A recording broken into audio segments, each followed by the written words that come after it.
Hello everyone, this video is not a clickbait. You read the title right. This is real and this is happening right now. How can you help? Keep watching this video to learn more. Did you know that a toilet roll takes 1 month to decompose in the ocean?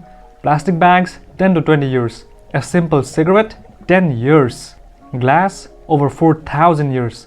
And some plastics never decompose. More than 150 million tons of plastic exist in the oceans today. An estimated 4.8 to 12.7 million tons of plastic enter the oceans every year. For marine life, this causes entanglement and ingestion by animals, including damage caused by lost fishing equipment and exposure to chemicals in the plastics. Recycling 1 million tons of plastic equals taking 1 million cars off the road in terms of CO2 emissions.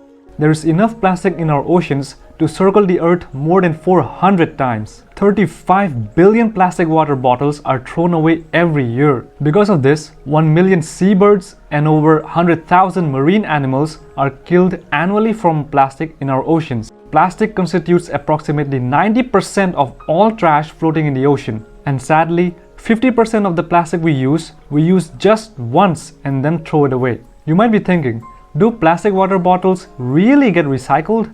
The answer is yes, 30% and no 70%. Most recycled plastics gets downcycled into polyester fabrics, carpet and clothing that typically go to landfills after just one use. And 70% goes to landfills and oceans. The majority of plastic water bottles ultimately end up in our landfills, even after they are downcycled into fabrics. If our current pollution levels continue, by 2050 there will be more plastic in our ocean than fishes. Each year, 17 million barrels of oil are used to produce bottled water. That's 340 million gallons of gasoline, and only 1 in 5 bottles are recycled. The other 4 contribute to the 3 billion pounds of plastic water bottles added to landfills every year. We can't do anything without water, so we must save it. If we just recycle 1 ton of plastic bottles, it can save 1.5 tons of carbon emission. And recycling 1 plastic bottle saves the amount of energy it takes to power a 60-watt light bulb for 6 hours. But sadly, there has been more plastic produced in the last decade than the whole of the 20th century. And less than 9% of all that plastic gets recycled. So it's not surprising that humans eat over 40 pounds of plastic in their lifetime. You should know that today's seas absorb as much as a quarter of all man-made carbon emissions. It is surely our responsibility to do everything within our power to create a planet that provides a home not just for us, but for all life on Earth. A study found that a quarter of fish at markets in California contained plastic in their guts, mostly in the form of plastic microfibers. It is estimated that 60% of all sea species have eaten pieces of plastic, with that number predicted to increase to 99% by 2050. And scientists have found evidence of microfibers ingested by deep sea animals, revealing the first time the environmental fallout of microplastic pollution. Microplastics aren't found in coastal areas, but in the deep ocean, thousands of miles away from land-based sources of pollution. The likelihood of disease increases from 4% to 89% when corals are in contact with plastic. As Robert Swan said, the greatest threat to our planet is the belief that someone else will save it. Water pollution is everywhere. From the groundwater we drink to the surface water from the water bodies, the contamination of water is highly prevalent worldwide. Drinking such impure water can pose several alarming health risks and can weaken our immunity. Groundwater is getting polluted due to fertilizers and similar hazardous substances that seep into the soil and the groundwater. This contamination expands to the riverbeds, wells, and water in the boreholes extracted by us for consumption. Another issue with the usage of fertilizers is that the plant's growth can cause an imbalance in nature. When the nutrient percentage increases in water bodies like rivers and lakes, it can cause algal blooming. This growth of algae blocks the light from entering the water, and this poses a severe threat to the life of organisms that depend on oxygen to survive. On the other hand, the anaerobic microorganisms thrive and produce toxins like ammonia that could make the water harmful for all living organisms' consumption.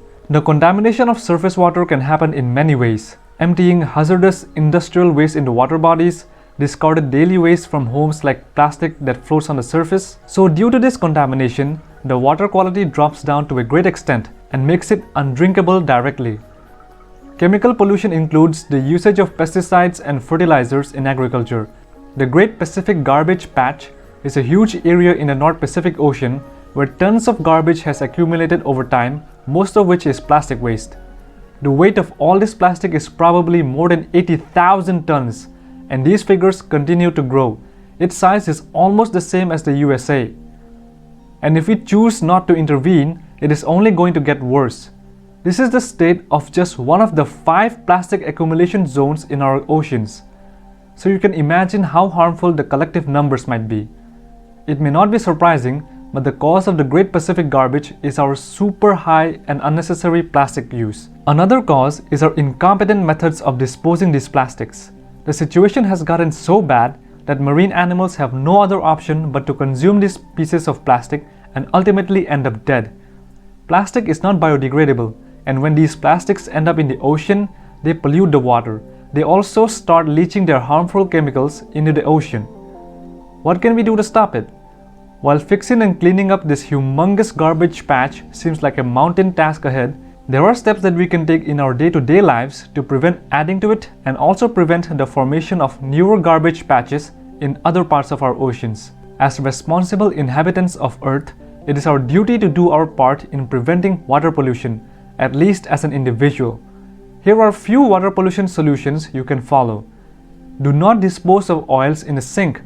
The next time you think of dumping that excess oil, grease, or fat into the sink, take a step back and put it in the dustbin instead. Reduce the use of plastics. 80% of the plastics present in the oceans are from the lands. We can start by reusing the plastic items we have in the home instead of disposing it.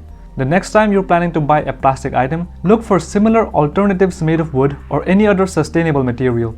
Let's begin today by cutting down the usage of plastic and making our home plastic-free soon. Here are some easy steps. Run the dishwasher only when it's full. Use minimum detergent for rinsing. Reduce the usage of water per flush by installing a water-efficient toilet. Turn off taps when it's not in use, even if it's just for a few seconds. Control the usage of single-use disposable items in your life. Make sure you reuse as much as possible before you even consider recycling. Read up about types of plastics and get more informed on recycling practices. Swap regular plastic items that you use daily for more sustainable options. Take part in beach cleanups and even try your hand at organizing one with your friends and family. Spread as much awareness as you possibly can. We tend to dispose of the old medications and drugs and household chemicals in the sink or the toilet. This is again a form of chemical water pollution. Instead, you can approach the local bodies about hazardous waste collection and dispose of the chemicals properly. Similarly, the pills and medications should be disposed of with solid waste. While it's okay to flush the toilet paper as it breaks down easily in water, other such fibrous materials tend to pollute the water and can stay in the water for a very long time. Use proper solid waste management practices to dispose of this stuff. In conclusion, even when we aren't able to go out of our way and do good for our environment, we can implement such simple yet effective habits in our home and minimize water pollution. The damage to our oceans has been done and are almost irreversible, but we should continue to make sure that the situation is not worsened by our selfish and foolish choices. The power is in our hands to make smart decisions that benefit the planet and all forms of life. After the phenomenal success of TeamSeas 2 years ago, Mr. Beast and Mark Rober are back this year with TeamSeas. Their new goal? Raise $30 million to clean 30 million pounds of trash from our oceans. You might be wondering, what is TeamSeas anyway? TeamSeas is an initiative taken by a group of dedicated people all across the world who will work together to clean our oceans free of plastic. They make sure that the plastic strewn about in the streets and in the beaches do not end up in the oceans.